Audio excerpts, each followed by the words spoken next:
Hello, everybody. Welcome, Billy. Thank you for having me. Excited to dive in.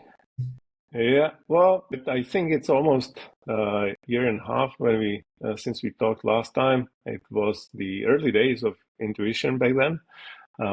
Then, there was a lot of lore building and then some quiet time, but I keep seeing some intuition waves more and more these days.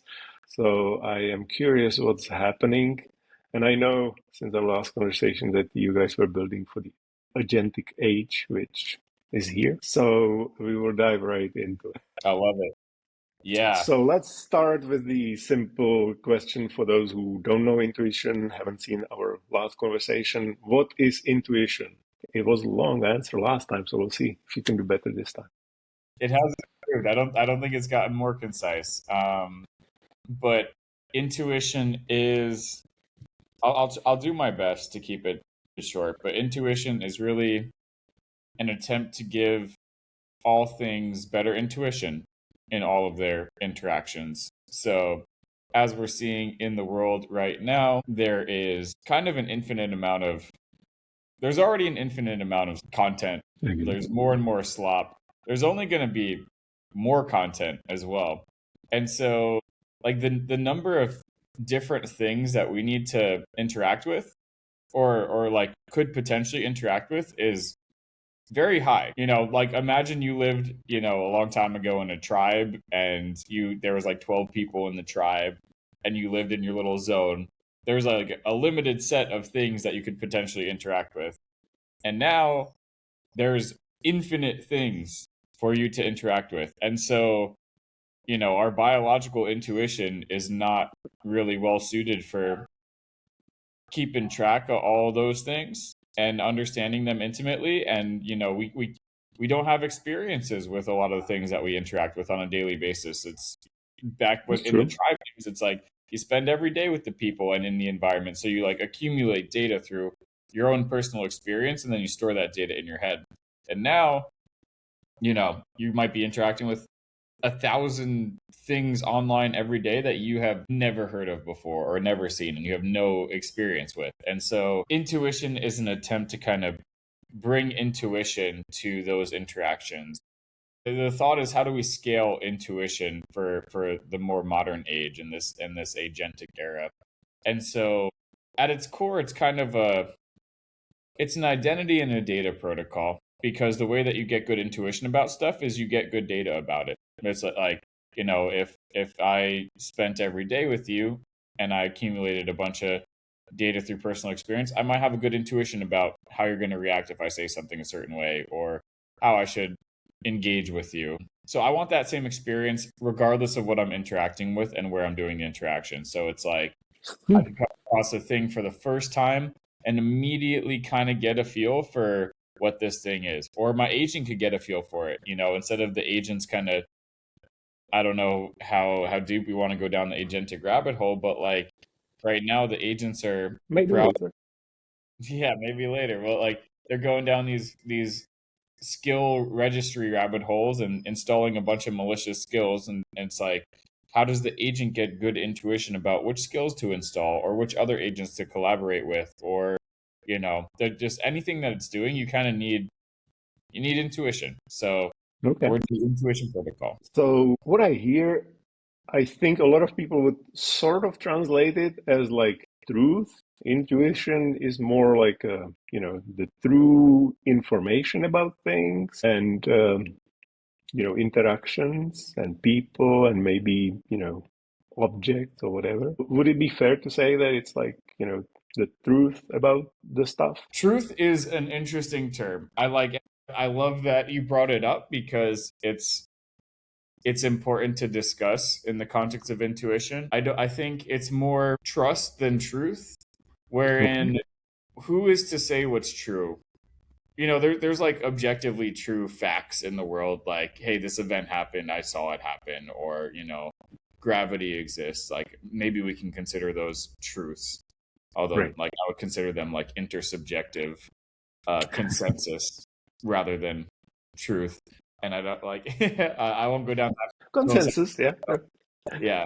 But I think it's really about trust. And it's about not creating a singular score that says yes, we can apply it to both trust and truth, but like instead of a singular score of yes, the intuition protocol says universally to every entity that's looking at the intuition protocol, this thing is trustworthy or this thing is truthful. We never say that because that is like a very dangerous centralized slippery slope of censorship where if intuition is saying what's true or what's trustworthy, then we become the arbiters of truth and trustworthiness. And that's even if it's an algorithm that we develop, like that algorithm needs to have some sort of weights and some sort of bias to be able to come to a conclusion that a thing is true. And that is not what we want. So intuition is about arriving at trust and arriving at quote unquote truth, but in this way that's much more relative, wherein it's through the perspective of the observer. So I might think that this thing is true. Like my intuition might tell me that this thing is truthful or trustworthy, but it might tell you that that same thing is not trustworthy because you're just looking at the data differently. So, for example, just to frame this, it's like there's person B. His name's Bob. He's over here. Like I might look at Bob, and my intuition might tell me, Bob, trustworthy because I know 35 people connected to Bob. I trust those 35 people. They all trust Bob. So Bob to me looks like he's trustworthy. To you, you might look at him and you might not have any connections and you might be like and your intuition might tell you, "Hey, Bob's not trust like here's the graph of what's going on. Billy's somehow connected to him. So if you decide to trust Billy, then he's good to go. But generally speaking, like your trustworthiness score for Bob is not as good as mine because you're not connected to as many nodes as like Bob nodes that I'm connected to. So it's a protocol for kind of this type of approach to trust and truth. Yeah, well, so I brought up trust and truth exactly because I think we needed to frame why, you don't call it trust or truth and why it's more like intuition, because intuition always is kind of a scale and it's very personal. So now we have the frame and we can basically go from here, I think. So just a quick, history journey, because I know you guys started working on the protocol probably, was it almost like 2, 3 years ago? Yeah, almost like 4 years ago now. 4 years ago, okay. And I wanted to start with those early days, because I think a lot of people kind of miss the fact that things may look bigger now, but they started relatively small. Because I remember you guys were like hacking on intuition on different hackathons and different conferences around Ethereum, right? Yep. Can you just say briefly the journey, how it started? Yeah, happy to. It started because I've been doing kind of decentralized identity, decentralized data stuff for a very long time. I saw some of the gaps in the way that it was currently being handled, and I wrote this white paper for how to do better. I called it the trust protocol initially, and that's still kind of stuck, but I always viewed it as like better peer-to-peer reputation. Like how do you introduce economics, like game theoretic economics into the world of identity and reputation to make the identity and reputation data set more robust? So that's kind of where it started, and then wrote the white paper, assembled a team for ETHDenver 2022 to build the first POC. We had a bunch of people kind of hack on the first version of it, and we did super well. We made it to the finals, and then I thought that was probably going to be it. And then some of the people around us were like, "Hey, you're going to keep doing this, right?" And it's like, "Oh, that's where." And here we are. This and then yeah, here we are. Pretty much it's we were very scrappy at the beginning. Like we didn't raise any money. People worked on it for free, and then raised a small, just like friends and family round, and then raise a little bit of a bigger seed round. So extremely humble beginnings. We're not some gig $100 million raise protocol, and I'm pretty proud of the amount that we've done given the resources that we've had, because if you look at I think what we've got versus what some of these other guys have that have raised hundreds of millions of dollars, it's kind of wild. So I'm very happy with how far we've made we've made the money work and all the things that we've done so far. But it's really just the beginning. We have so much to do. We've got an infinite roadmap. We have since the beginning. We're full steam ahead right now, so everything feels really good. But yeah, that's kind of where we came from. Just white paper, hackathons, scrappy hacker builder people. Cool. You see? So, okay, so we know the beginning, we know what sort of thing intuition is. We know that it started, I guess, like focused on identity um, and reputation.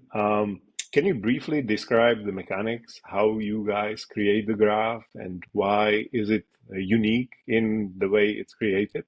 Yeah, so we are a token curated decentralized knowledge graph, and we're the first one of those. And so the what it is and why it's different is basically my thought from the beginning was we need every single thing in the world to have a decentralized identifier, not just people.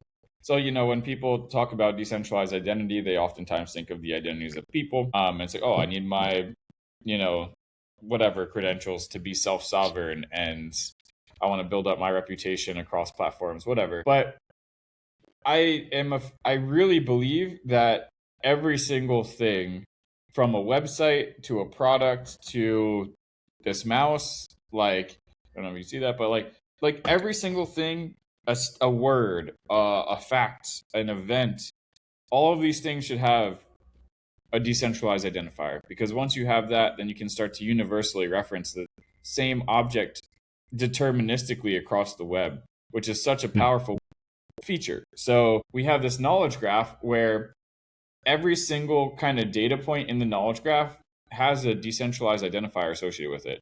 So every node in this network, everything has a decentralized identifier, and anything can live in it. So you can, from words to concepts to places to people to agents, everything's a node. We call them atoms, just like building blocks of the world. It's like you got little atoms. Each atom has Mhm. a associated decentralized identifier, and then you just connect them together. And the way that you connect them together is by putting your trust into those connections. So trust is our token. And so to say that these atoms are connected to each other. So, a connection of atoms could be Billy is trustworthy, or it could be Billy is the founder of intuition, or it could be this agent skill is good for this use case, or this agent itself is good for DeFi, or this event happened, or it could be quite literally anything. You can structure Mhm. any sort of data this way. And the way that you start, like the fuel that you use to structure the data is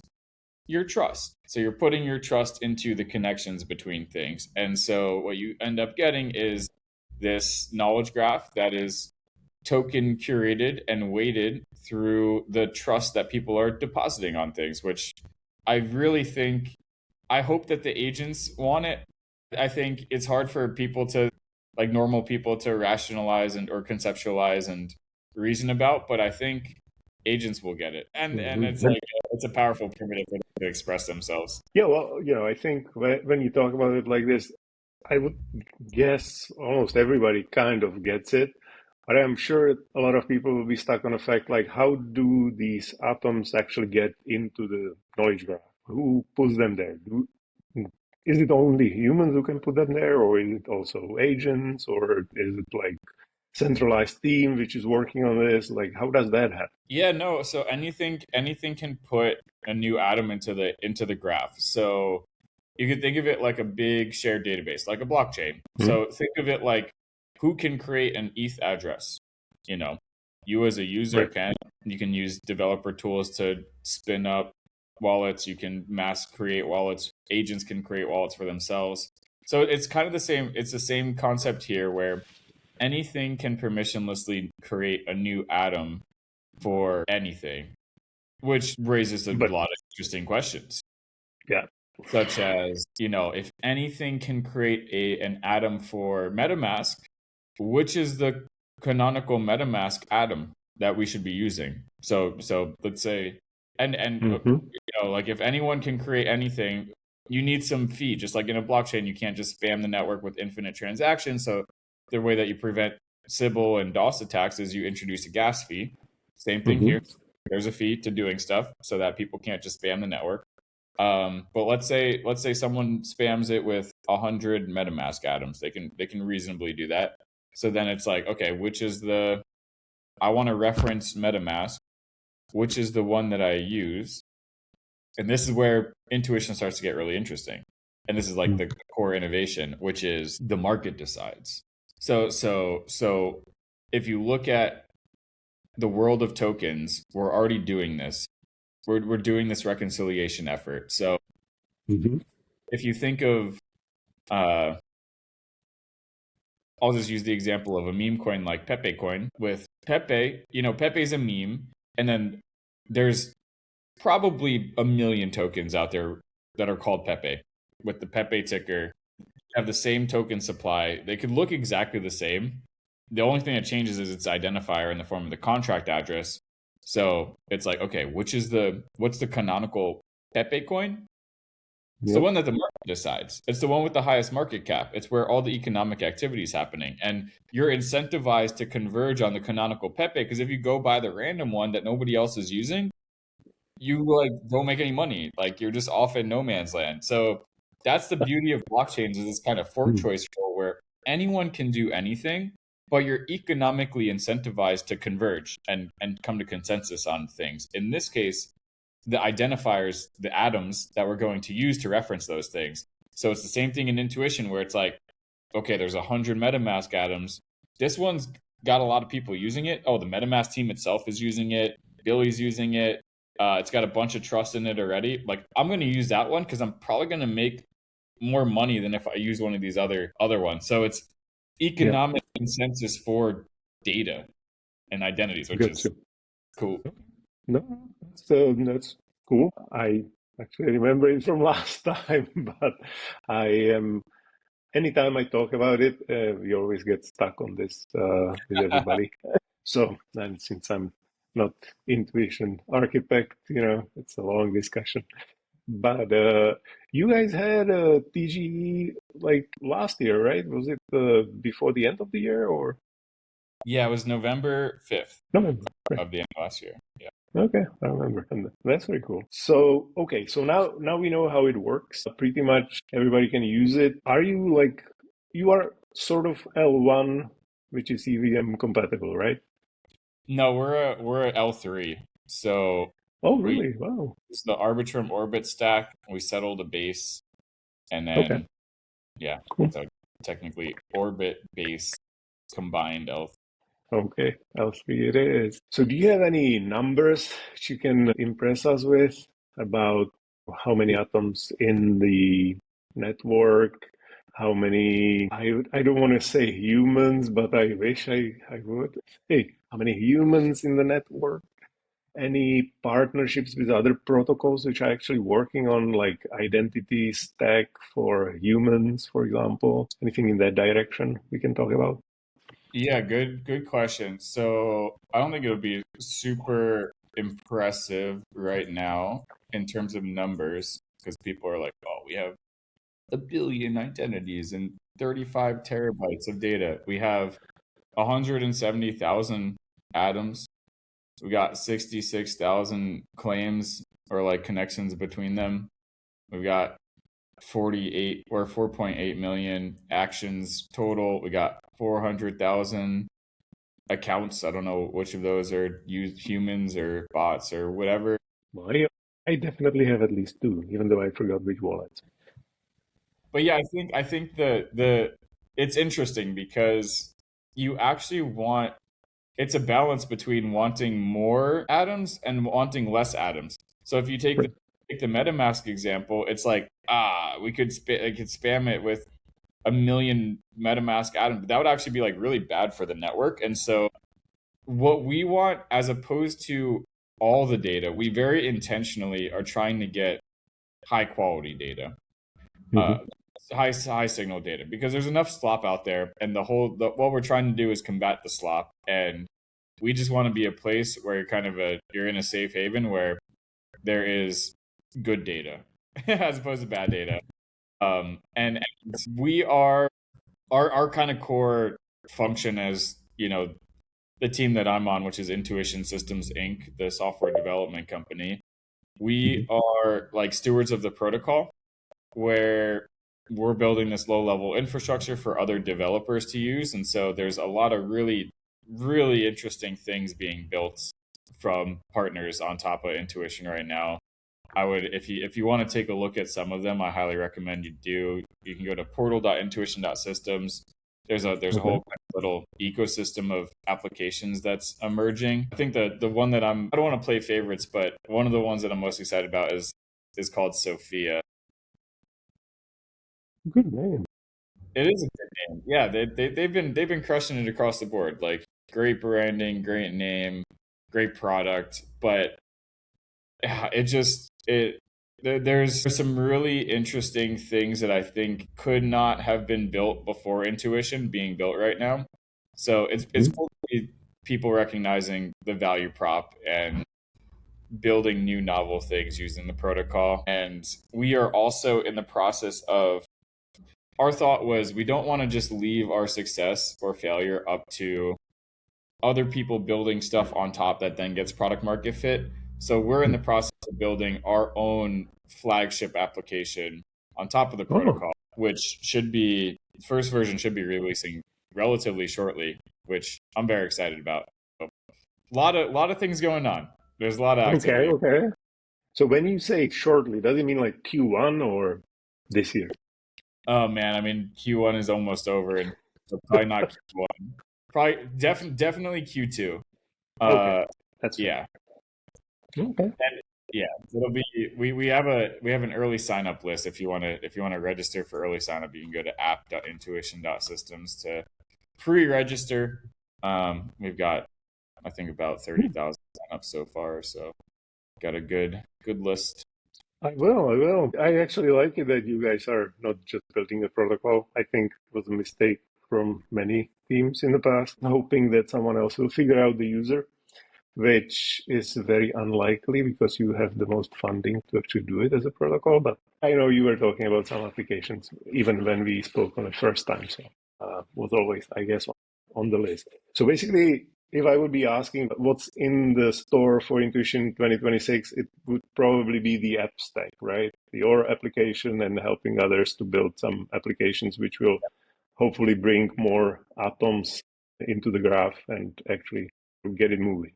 Yeah, that's exactly it. So it's like, okay, the protocol is live, it's in production, it's working.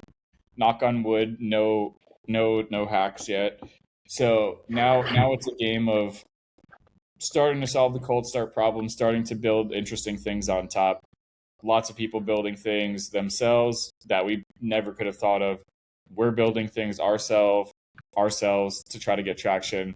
And yeah, I think just for anyone listening, I think this is or for anyone that you talk to too, I think this is a really good call out of, in crypto, so many projects made what I don't want to call it a mistake, but I'll call it I'm not going to call it a mistake, but so many projects made the decision to build infrastructure for infrastructure's sake. And, how many privacy protocols are out there? How many like X, Y, and Z nerdy, interesting things that no one's using for anything or research?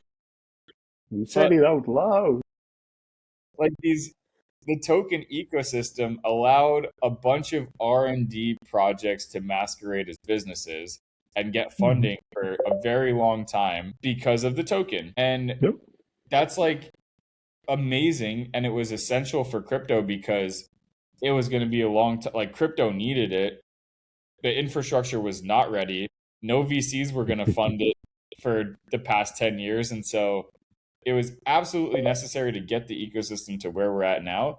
But now the tides, I think, are shifting a little bit. And I think the rational, mature approach to businesses being started in the crypto ecosystem is not more infrastructure for infrasake. It's build something that people want and then build the infrastructure in support of the thing that people want. So instead of building the privacy infrastructure first, it's like have some use case and that you're going to deliver to consumers, and then build the infrastructure in support of that use case, as opposed to just infra and then trying to sell it to developers to figure out the use case. So yeah, that's kind of the shift that we have had recently. Oh, no, it's great. I think, I can guess I wish more people would sort of make a decision to reconsider the original decision, and because there is still, I guess, time and hope. I mean, some treasuries are relatively big, even though nobody's using it. I guess it's just frustrating to work on something nobody's using, but otherwise you can probably still survive. So if I ask about the direction, are you guys going direction to more like B2C, or are there like B2B deals on the table, which would sort of probably speed up things, speed up capital flow, I guess? Yeah, we've discussed there's like a B2B angle for like the application that we're building, which could be interesting, but I don't view us as going that direction. Our Okay. B2B offering is the protocol, and it's, we'll continue to improve our developer experience.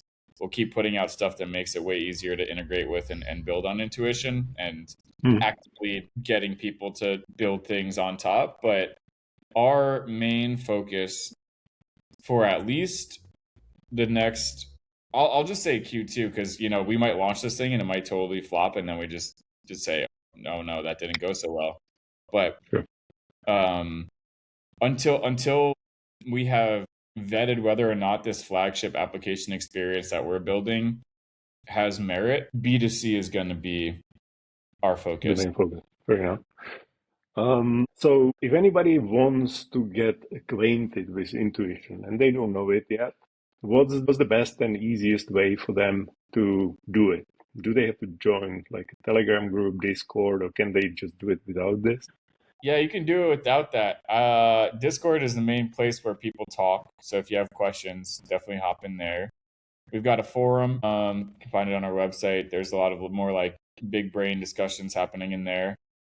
And then if you just want to like generally learn, I'd say the white paper, our docs, our Medium podcasts that I've done, or presentations that I've done at conferences, I think it depends how deep you want to go. We probably need a intuition TLDR for dummies that explains things in 2 minutes that I can be like, oh no, you just go here, and that's the one spot, that's the one entry point. But we don't it's kind of scattered and sporadic, and there's a lot of information all over the place at the moment. But it's all discoverable from our website. You can get to everywhere you need to be. I can guarantee you that. You got it. So now probably like a couple of, questions on like a founder, I guess. You are a sort of founder, even though I know it's a team and protocol and whatever. But so what would you consider success for 2026? Give me a second. I have to turn on the light. Great question. When you say success, like success for intuition or success for like me as a founder? Like yeah. You can separate the two, but I guess they are connected in a sense. Yeah. 2026 is relatively close. I mean, you're not going to close down or die the protocol, and it's not going to become second Ethereum. So it's like, what does the success look like? Like, how do you think about it? Yeah, I mean, for 2026, success for me would look like, well, I want to we have one overarching OKR for 2026 that everything we do is going to be in support of, and it is become profitable. Okay. We Wow. can't, like, can't survive. We can't survive on just, the money that we have. Like, if intuition, like, if we've got a big roadmap, we got a lot to do, we need the money to do it. So we got to be profitable, like get money through, like until we're making money, I don't consider us a business. I consider us more of like a research project. And I think other companies should analyze themselves the same. Like I will feel like a successful founder and businessman when we are getting some money through the door and we can be self-sustaining.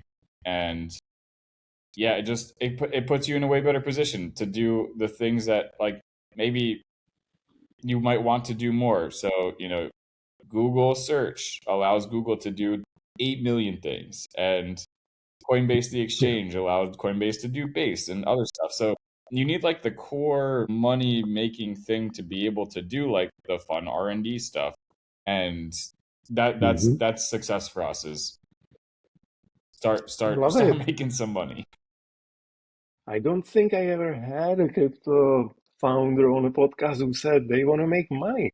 Interesting. It's probably everybody already made enough money. Yeah, okay. That's the problem. It's like no one is. Everyone's doing research projects. It's no one's pursuing, like, if it's not making revenue, then it's not producing value for anyone. Like, because the way that you get revenue, like, money's not a bad thing. It means someone was willing to pay you for something, Yeah.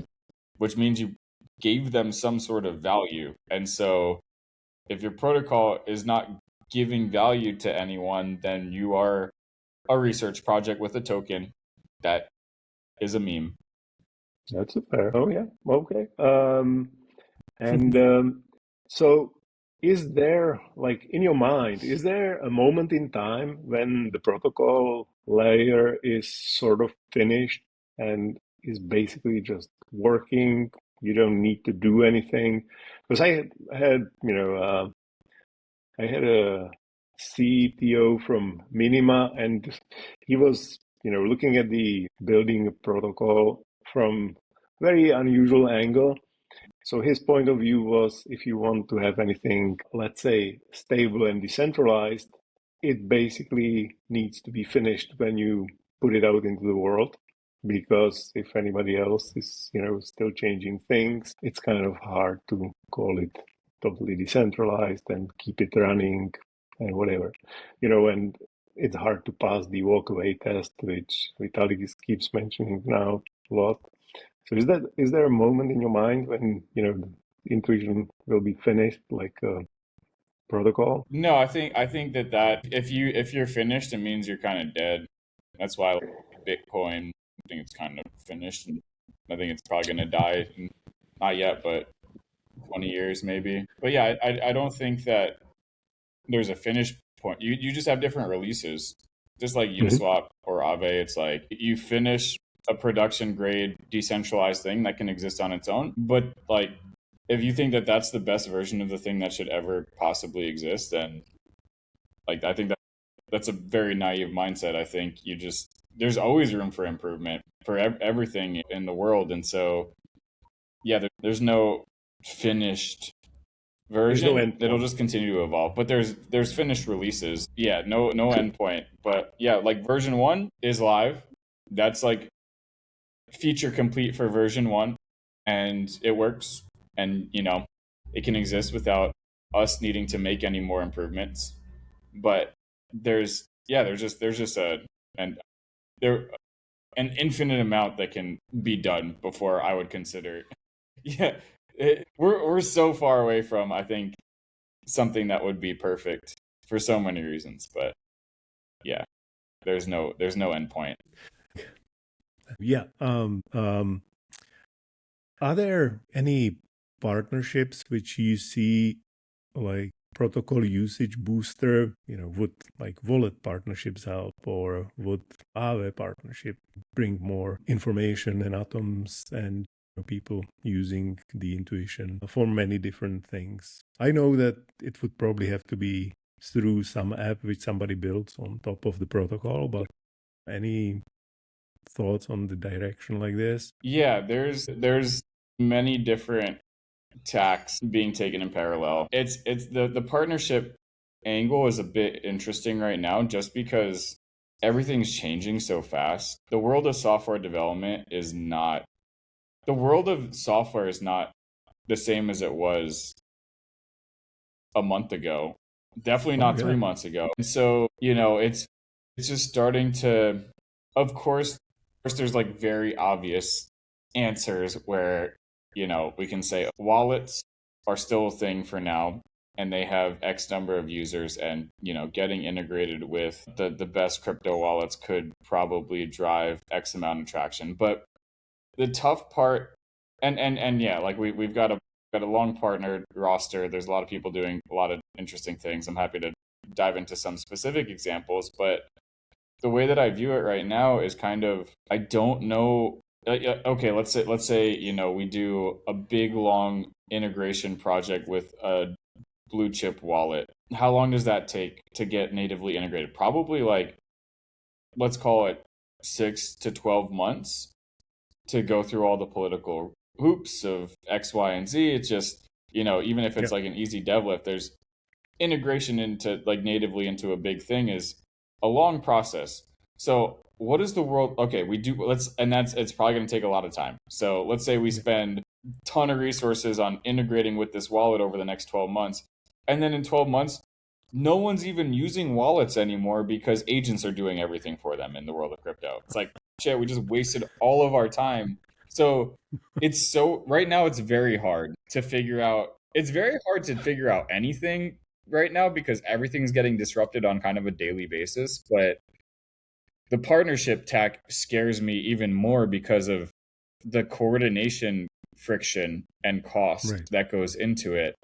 Where if you look at how things are moving so fast right now, it's more fluid and dynamic and open source and organic and it's like, because there's not the rigid processes, it's just a bunch of hackers kind of freely doing things at light speed.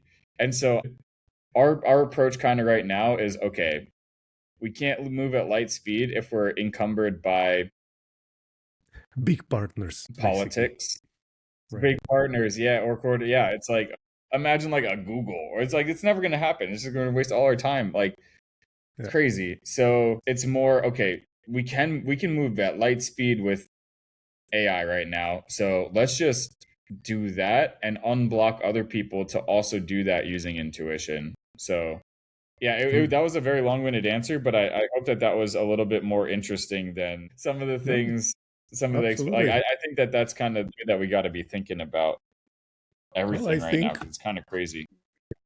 Yeah, I think it's an encouraging answer for everybody who's building something and wants to give it a shot. I totally agree that, big partners mean big overheads. So I love the answer.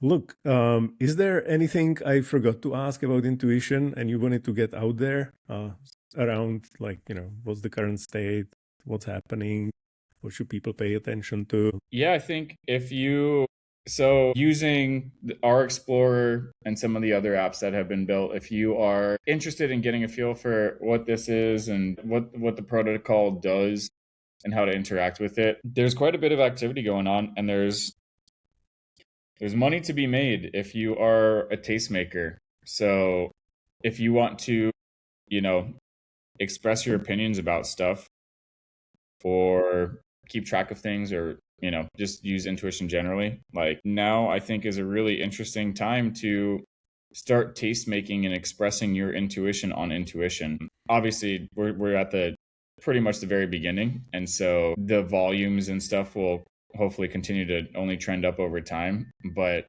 yeah, there's a non-insignificant amount of activity happening in intuition world right now.